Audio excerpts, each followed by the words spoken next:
to our semifinals. Ooh, it's semifinals time. TVP. In the lower left-hand corner of Ancient Cistern, we have the blue Terran player. Taking on a couple of Protosses already. Taking them on, taking them down. It's Gumiho. Taking them down with some proxies. His opponent in the upper right-hand corner, though, is the strongest Protoss he's had to face yet this tournament. For Matcherino Esports, it's Astrea.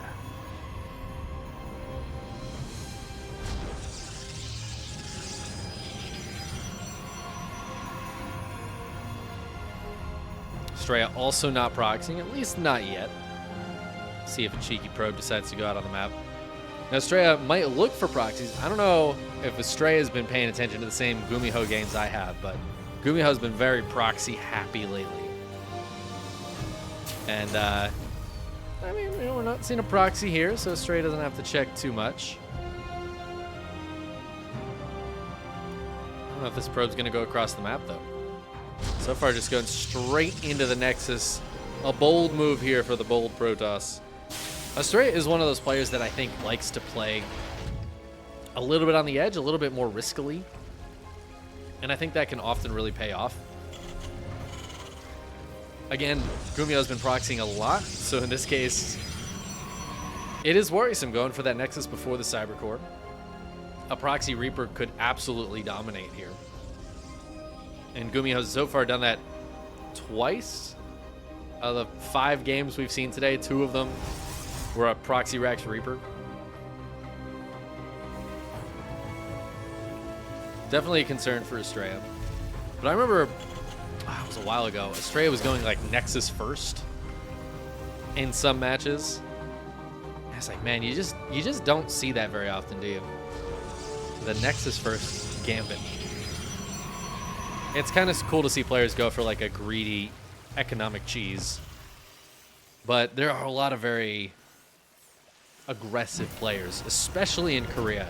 I think Korea is actually one of the more aggressive ladders competitive scenes. In Europe, there's just so much macro focus that I feel like you can get away with a lot of that greedy cheese. But even here, Gumiho not proxying, just sending units across the map. Just sending them across. Hasn't scouted. Just sending these guys right in. Now, the shield battery here, I feel like Gumiho can't do anything. Yeah, I love this. Immediately just pulls these guys back, sends the SCV in. Oh, it's just a scout. No problem. Gumiho not committing to it. I kind of wish we could see what it was without that shield battery, but I love that Gumiho just sends the SCV in first, sees the shield battery, and leaves. That is beautiful.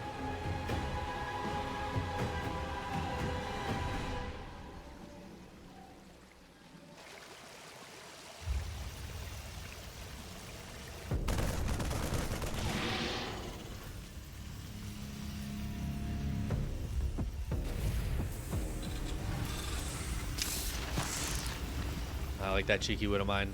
That is the just in case he wins Stargate Widow Mine. Of course, that Phoenix was fake.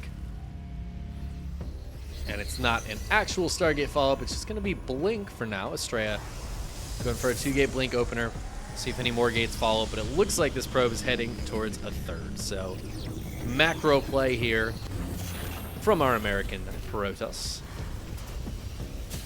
Gumiho's got a push plan. I'm seeing Tech Labs go down, Barracks go down, Engineering Bay. It's going to be a nice little +1 action. Little Mine's still here. I assume there was going to be a mine drop, but no. It is a fake mine drop? Or did Gumiho forget the Widow Mines? Gumiho, this medevac's supposed to have Widow Mines in it, but I'm pretty sure it was supposed to have Widow Mines. I don't know, man. What is this medevac doing? Are there like other units on the map that I'm not aware of? This medevac just like went in. I guess it was there to scout? I don't really know. It saw some stalkers maybe and left. So funny. The scouting medevac. Gumiho's like, you can scout with the Phoenix, right? So why can't I scout with the medevac? Just boost on back home. It's a beautiful thing. Gumiho thinking outside the box. Gumiho actually doesn't even realize there is a box. His normal thoughts are just not, they're not box adjacent. I think a hallucinated phoenix might have flown over this, and this Widow Mine might have killed it, because I think it friendly fired and splash damaged those poor guys, poor SCVs.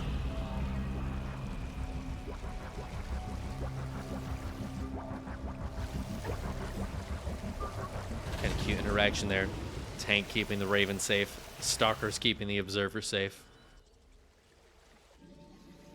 You can't touch my detector. Well, you can't touch mine either. So there. Meh. And Astrea's going for Storm. Ooh, I do love this. I do love this.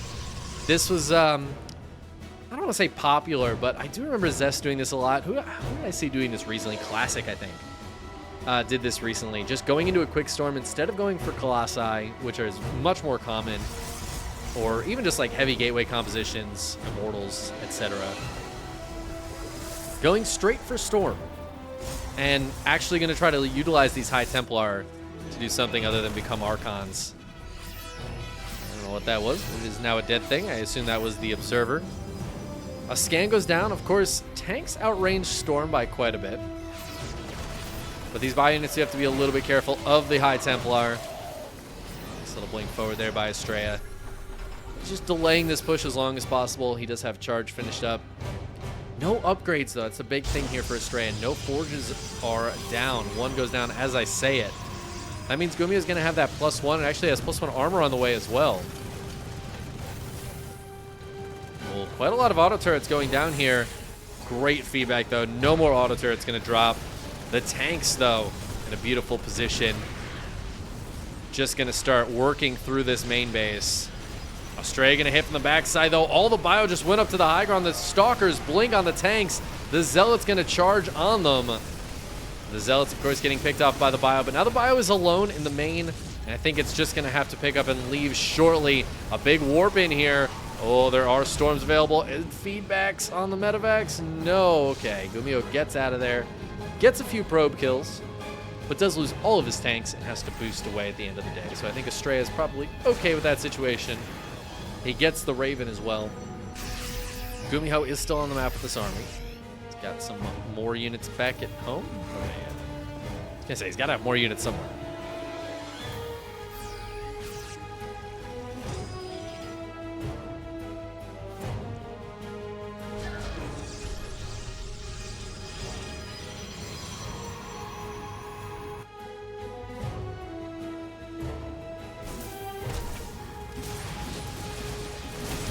Cute little Zealot run by here. Gonna get cleaned up, but it's just annoying stuff out of Astrea. He's trying to take a 4th base. Gonna have to go send some units down there, I think, to make sure to defend it. Gumiho, though, has units on the top and bottom side. Oh my god, 5th going down for Astrea. That's quite bold. And it means he's spread quite thin. So Gumiho with these 2 forces might be able to get something done. A little bit of micro here in the middle. Widow Mines and Storms going off. This army on the top side, I think Astrea knows that there's one around, so he does have some units positioned here in case he needs to do something. Could drop some Storms. I don't think Gumiho knows about that 5th, so Astrea, again, going for a bit of a gamble. A bit of an economic gamble. I do think he really likes to go for this, right? If it doesn't pay off, yeah, you got to cancel a base. Maybe even lose one. But it also keeps the pressure off your actually important 4th base. But if it does finish up, if it does pay off, Astrea could just be on way better mining. One storm does land, but some EMPs land very beautifully here for Gumiho. And he's going to push this army back. I'd love to see Astrea get back to that shield battery. Oh, Astrea not paying attention, but Gumiho is, and he pulls away before that storm can land. Gumiho going to group up and hit the top side, seeing that that's the weaker area. There are still a couple of storms available. I think Astrea might know that army is there. Maybe not. Gumiho knows, again, about the 4 bases. I think he's waiting maybe for this one to try to get taken. He's going to dive forward, hits the EMP. Going to get the snipes, not quite. Turns into an Archon. That's just buying a little bit of time here as Gumiho stims in. Astrea's not that far away, and the Zealot's actually going to trap this army. Are there any storms going down? Whoa, 1 storm. Doesn't really hit anything, but does force a big split here. Gumiho, though, he's still got a lot of stuff. More reinforcements show up. Some snipes going down. Super shield battery turns on to keep these immortals alive for a while. Oh, but these 4 Widow Mines zoning out Astrea. I don't know if Astrea realizes how many Widow Mines there are. A storm does land. That one hitting quite a few bio units. The Natural losing some probes here. The Widow Mines hitting really nicely. Astrea's army down to 25 army supply.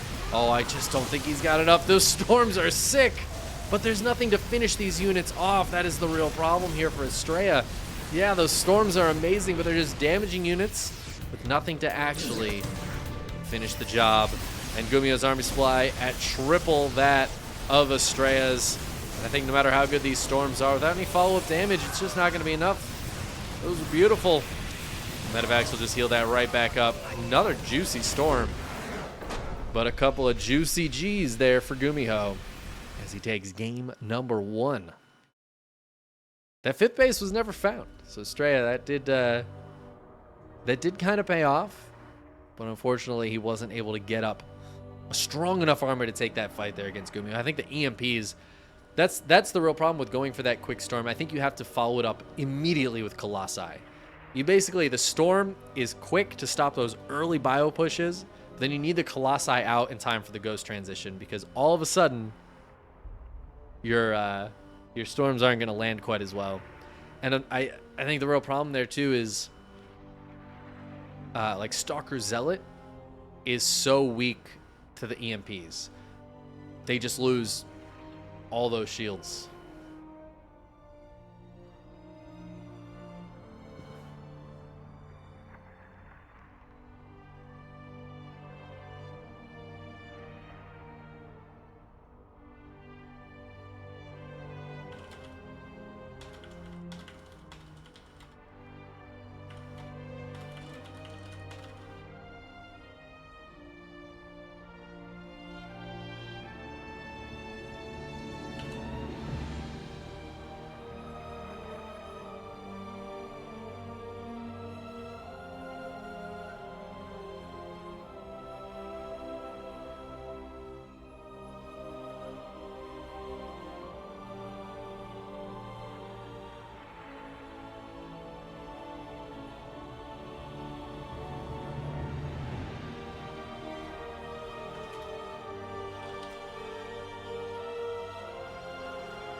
Waiting for the game 2 here. Waiting for the game 2 lobby.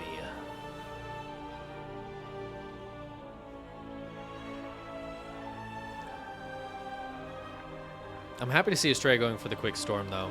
I wonder if he's preparing for the Colossus to get re-nerfed back down to 9 range.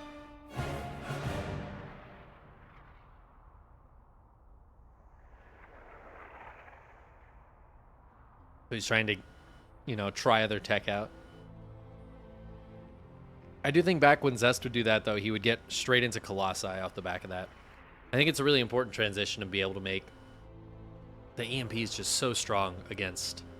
I mean, it's strong against every Protoss unit, but I feel like once you EMP the Stalker Zealot, Bio just shreds it. Whereas at least the Colossi can kind of stay back and micro backwards. And by the time Vikings come out, the armies are more substantial. And I think the Storm could be really useful later on too. I feel like in the hands of a top tier Protoss like Astrea, Classic, you know, guys like that, you can do the Warp Prism micro, right? Drop out of the Prism, Storm from that. You can just split High Templar around the map a little bit. In that game, Gumiho was definitely putting on more pressure. I think Storm openings also allow you to kind of... what Astrea was hoping for with that was to be able to actually be the one putting on pressure, right? You stop those first attacks with Storm, and then you push out You put your own pressure on. You're the one splitting up, hitting multiple bases. But Gumiho didn't. He didn't let up at all. That first push was good, and he just kept on pressuring in.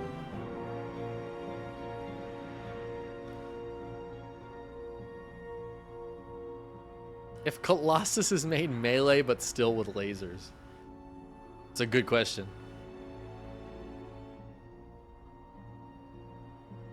It just goes, but it could only hit its feet. It would actually be so bad. It would be just the worst unit in the world.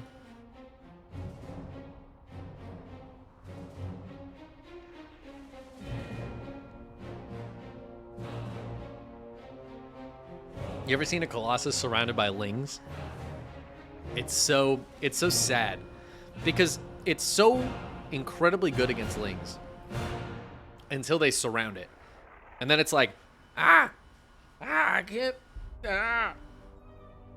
It's like, I feel pretty confident against like some rats in general. But if you just fully surrounded me with a bunch of rats, I'd freak the hell out. And that's what it feels like the Colossus is doing. Just like, no, get away! Give me a cliff!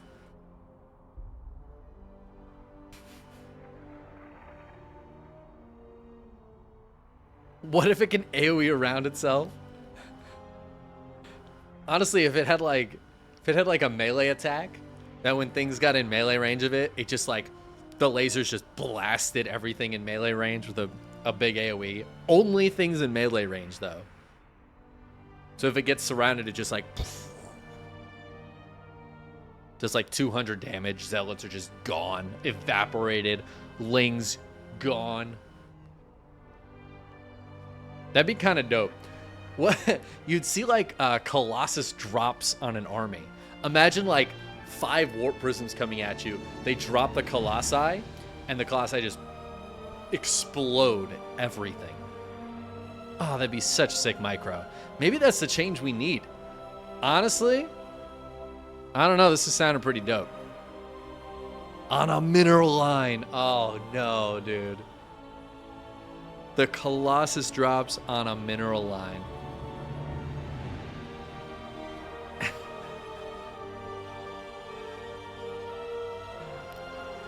See, we're really thinking now. We're really thinking. I mean, listen, Protoss needs a change. They could do something really simple, like buff Zealots. You know what I mean? They could give Zealots like a slight buff. Or like warp gate warp in time, decrease by 2 seconds. You know, they could do something simple. They could just like shuffle some numbers around, or they could give Colossus a brand new AoE attack that only works in melee range. It's a full 360 melee range damage attack, though. It attacks at the same rate as the Colossus swipe, and it attacks with the Colossus swipe. It can do both at the same time. And it just blasts melee units away. That's what's up. That's what's up. Lings, suddenly the worst thing to ever build against Protoss. PVT doesn't change, except maybe Colossus drops, which are just kind of sad these days. I feel like every time I see a Colossus drop, I'm like, okay, here it comes. And then like the Viking shows up and the Prism just runs away. And I'm like, okay, damage 2 SCVs. All right. That was a lot of investment.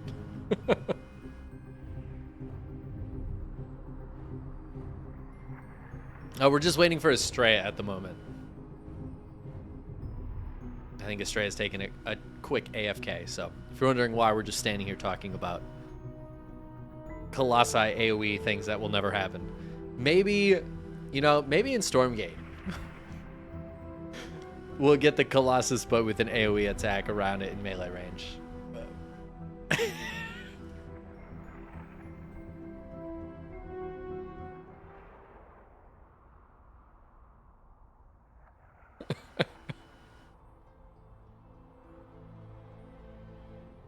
Astrea's back. We're loading into the game now. Astrea's busy, yo. Get to go go for a quick bio, as they say. I don't know where that came from. Do you guys know where that came from? Calling going to the bathroom a bio. I always found that kind of weird. I feel like that could mean so many things. You could go like drink some water. Be like, I need to go do a bio. Like, yeah, it's a biological function too. Drinking water. If I just like go do jumping jacks, that's biological too. I can do a lot of things. Anyways, spawning in the upper left-hand corner of Gressfond. Maybe making some biological units. Although mech would be so sick. It's Gumiho. And if anybody would do it, it'd be Gumiho. I'd love to see some mech to bust out here. His opponent in the lower right-hand corner, who isn't going to be building any biological units, might build our super secret buff Colossus that we just came up with. Was definitely doing some biological functions before this game, though. It is Matcherino Esports' Astrea.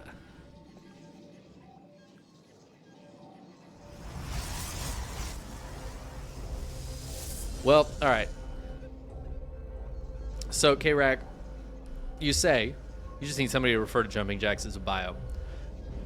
But the person I know who uses the term bio the most is Neuro. And I'll tell you, Neuro does so many burpees. They're not quite jumping jacks, but he does so many burpees. He is like he's got an addiction, I think. So I hang out with Neuro in real life. I see him. He lives near here. I've hung out with him in A-Pop quite a few times. And the last time we hung out on, I don't know what day of the week it was. I don't know what day of the week anything is anymore. I think it was Sunday. They picked me up, and while they were waiting for me, Neuro got out of the car and just did burpees on the sidewalk. So maybe, I mean, we could get him to refer to burpees as bios. I don't know. It's a possibility. The ironic thing is, Neuro does a ton of burpees, can't burp. It's wild.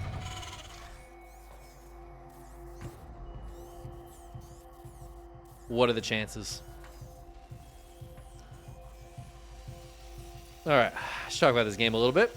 Gumiho's getting a little spicy again, going for some early game units. We did see him do this kind of build against Nice earlier. Nice, I think, handled it quite well, if I remember correctly. But there's a lot of potential for damage here. It's going to be 4 Reapers and 2 Hellions. A lot of early game damage potential, especially against the probes. Shield battery will help quite a bit, but Astrea opened with a Sentry, which is like the weakest unit in the game. Sentry's like, they do like probe DPS. And I wish that was not true, but it's so close to the same DPS. It's actually insane. They do so little. I don't know how often it ticks compared to a probe doing damage, but their little tickle beam, it does the same amount of damage as a probe. It's 5 damage per tick. I think it just hits a little bit more often. But let's see if the tickle beam will be enough. The shield battery here will help the stalkers, but will not help the probes too much. However, the overcharge turns on, and a great wall there from Astrea. The great wall of Astrea. 3 probes going down. I think that'll be it, though, as it looks like this last Hellion's going to bite the dust. It's got 31 hit points. It's going to dive into the main base. I don't know if it's going to get too much damage done, but it's going to try its darndest. Or not. Or not. That's it. So good hold from Astrea. Honestly, really nice wall here to block those units from being able to go anywhere. And blocking the jump up cliff, really paying off for Astrea. You know, I bet he doesn't do this every game. I really bet he doesn't. This is one of those things that you do a lot, but maybe you don't quite get the full wall of the jump up spot every game. That really messed up Gumiho's micro. He tried to jump up that cliff and he couldn't do it. The units got stuck and like 2-3 of them died because of that. But Gumiho's not done yet. He's going to come on in here, and you know what? There is nothing up here. Astrea is holding the front strong. He has nothing in the back to deal with this drop. It's 4 Marines in the tank. Gumiho likes the 4 Marines in the tank drop. This is the exact same build he did against Nice. Phoenix is going to come in and see some units, but those are not the units that Phoenix needed to see. A couple probes going down immediately. Gumiho's just going to lift up and get away. Blink is done. That was dicey, that medevac. Getting out of there just in time. Good hold from Astrea. Again, Gumiho putting some pressure on, but Astrea dealing with it beautifully. And his third base is almost done. Astrea maintaining a worker lead here. But he is down quite a bit of army supply, and Gumiho is going to try to utilize that advantage. Moving forward with the Raven, with a couple of tanks and the Marines. The Observer spots it before it dies, but spotting it is, of course, the important thing for it to do there. I have no idea where this sentry is going. Needs to be so careful, that sentry. Astrea's poking around with stalkers on both sides right now. He is waiting to see which direction Gumiho is going to come from with these stalkers. Oh, nice pickup micro from Gumiho. Dodges a few of those stalker shots. The stalkers on the high ground, though, actually going to kill a couple Marines here. Still laying. Gumiho moving up. Ooh, one of the tanks is going to die. The other tank is in some trouble. The medevac taking some damage as well.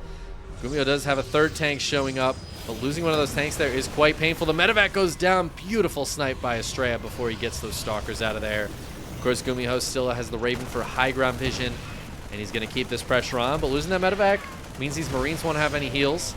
There won't be any fancy pickup micros from Gumiho. Charge is done, so now Astrea is going to pop the Guardian Shield, and he's going to go right on in.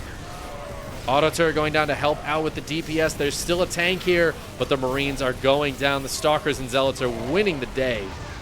And Astrea holds very solidly, taking a big army supply lead. A couple Stalkers warping to try to push this Raven away. It doesn't have energy to drop any auto turrets anyways, so it's just going to either die or fly to a corner. Gumiho's got a third base going down, but he is not going to be able to hold that. That is going to have to be canceled. He's trying to build a little bit of a wall here, but there's no bunker or anything. I feel like Astrea, he's just got too much. Gumiho sees what kind of army is left over after that fight. He says, I can't fight that. And Astrea holding on there with the 3 bases, keeping that probe count intact through every little bit of damage Gumiho tried to do. Ends up paying off really, really nicely for him. That means we're going to a game 3. Astrea looking good. We love to see it.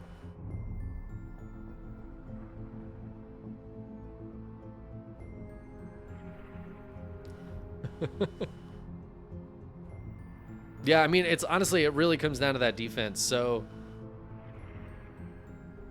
I don't know. Yeah. Sorry, words are hard when I'm trying to read something at the same time. The defense is really crucial. Gumiho obviously puts a lot of investment into those attacks, and the Reapers and Hellions trading with 2 probes, that's bad. The tank drop, not really getting much damage done, is fine for Gumiho, but it kind of needs to, right? It needs to, like, snowball. That build from Gumiho is really sick if it can snowball. If those Reapers and Hellions can get some probe damage, can do force a lot of lost mining time, then the follow-up hits really hard, because suddenly you're trying to rebuild those probes and they get taken down again. And you're trying to rebuild those probes and then the attack hits and you kind of just die. But Astrea holding on to every single piece of that, not letting the snow pile up at all. No snowballs here.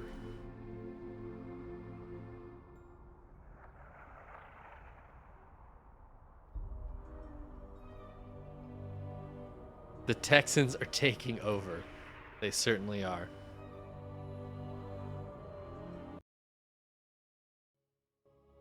Astrea is definitely not from Texas. Or is he from Texas? I think all Americans are from Texas. In fact, I think all non-Koreans are from Texas. In fact, even some of the Koreans are from Texas. I mean, we all know Polt. Classic Texan player. Who was it that actually lived in Texas? Hydra? Was it Hydra back in the day that lived in Texas? I don't know. My memory's not that great. I feel like there definitely was a Korean player that lived in Texas for a while. Anyways, we're in game 3, and this player definitely doesn't live in Texas. Even though Texas is so big, it could fit all of Korea in it. as well as all of the United States in it. Pretty sure all of Europe as well, with room to breathe. Spawning in the upper right-hand corner, it is Gumiho. His opponent in the lower left-hand corner, definitely from Texas. By Texas, you mean California. Pretty sure it is California, which houses this player in the lower left, Astrea. Although Astrea is currently in Korea. So, no latency here, my friends. Thermal gets mad at the Texas meme? Well, it's a good thing the Netherlands is in Texas then, ain't it, boys? If you're Dutch, you're from Texas, and that's confirmed. I've been to Texas myself, and my favorite part of Texas was Amsterdam.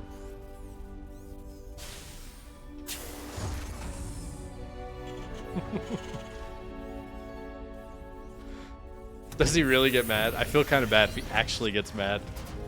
It's just such a ridiculous meme. So the first meme I saw about it is that like everything can fit in Texas. And so it's at some point, I don't know. I guess it just came from the USA chants, right? Whenever like a non-Korean player would play, people would start chanting USA in the chat. And obviously, there's nothing more American than Texas.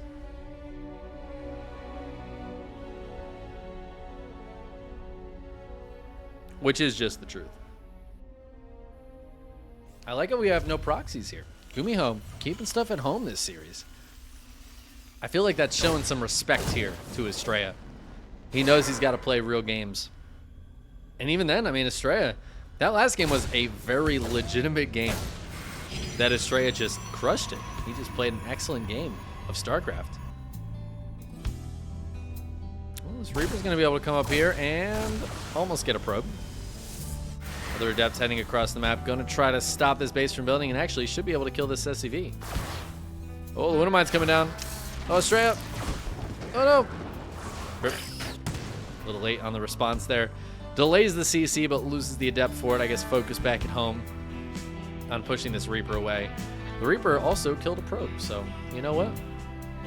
Ends up being a good opening for Gumiho.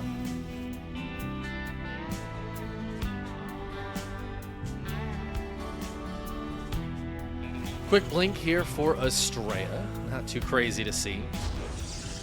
I feel like blink before the Robo, though. I feel like that should tell me something. I'm so bad at build orders. I feel bad because you know what? I played a lot of Protoss when I still played this game frequently.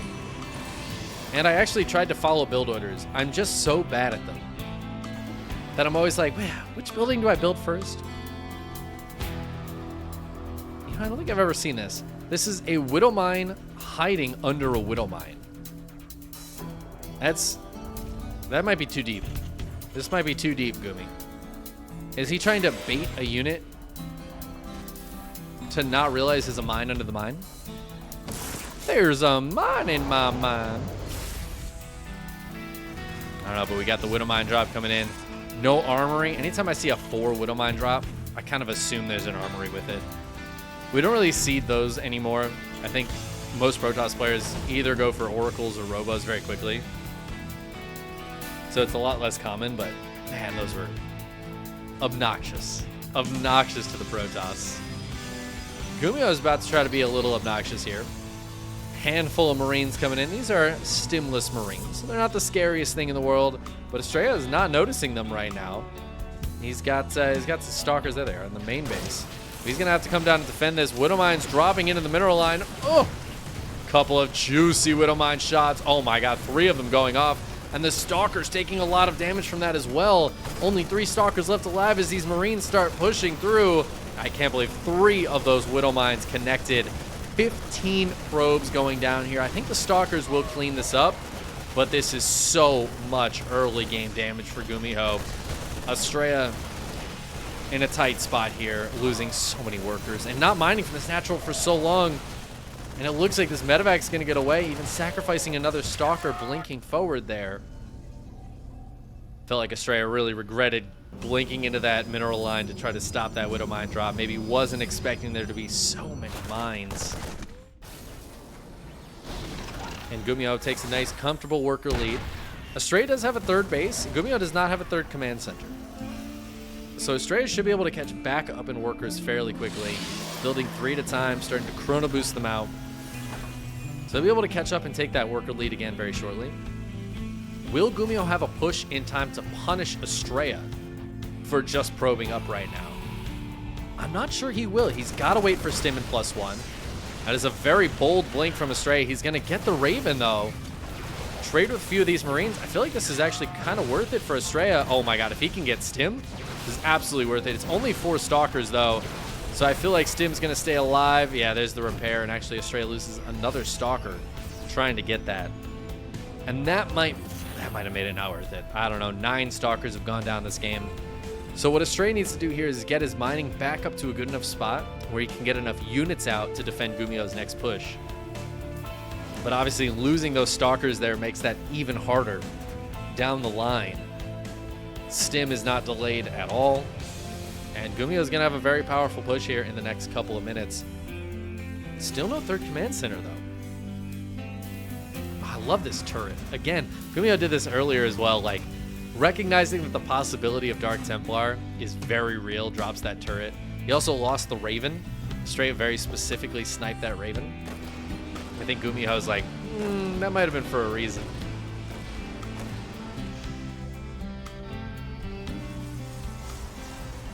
Five gateways finishing up here for Astrea. So he's really focusing. He knows he's been down on workers for such a long time from where he wants to be. So instead of trying to mine gas and get tech-heavy units out, he's just mining minerals on his natural and his third base. So that means he needs less probes for full saturation for what he needs here. And he's just going to get out as many units as possible. Now, Gumiho is going to be up an upgrade. He's going to have +1. He's up a lot of supply right now. But by the time he gets here, Astrea should have 1 more Warping. At least. Yeah, and he's got 5 more Zealots already. Starts up an Immortal. Oh, no, changes it to a Prism. That's a very interesting choice. I feel like an Immortal here might be a little stronger. Oh, he's going to lose a couple of Stalkers out front, though. Zealots trying to dive on top of this. The Bio stimming back. The tanks actually microing backwards while the Marines behind them do the damage. Gumiho takes a fantastic fight. Gets another tank to show up as well. The Prism's almost out, but I feel like Astrea, I don't know if this is really worth the money right here. He wants to try to hold this off and go for a counter push, I think. Is he going to be able to actually hold here? Looks like Astrea might just be able to bust through. He's trying to target down the tank. He's not going to get the tank, though. Oh, where did that Zealot come from? The one from the back gets the last couple of swipes. And Gumiho down to just a handful of bio units. But with this many gateways, Astrea is going to be able to reinforce this pretty well.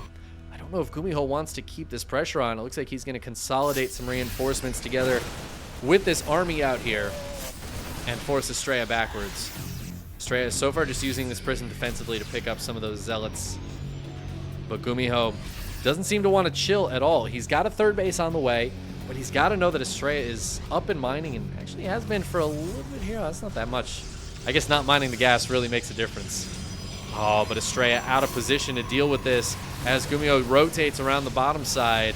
Does get back into position in time, and the Super Shield Battery will help him hold here. But it gets taken down. Are there units on the back here? No, Astrea sending him into a counterattack. Gumiho not reacting just yet, and might, oh, he lets the Zealots in. But is he pushing hard enough on the other side of the map to get this done? Oh, it looks like he might be. Astrea down to his last few Stalkers here, and they're going down. GG gets called, and Gumiho takes the 2-1 victory over Astrea.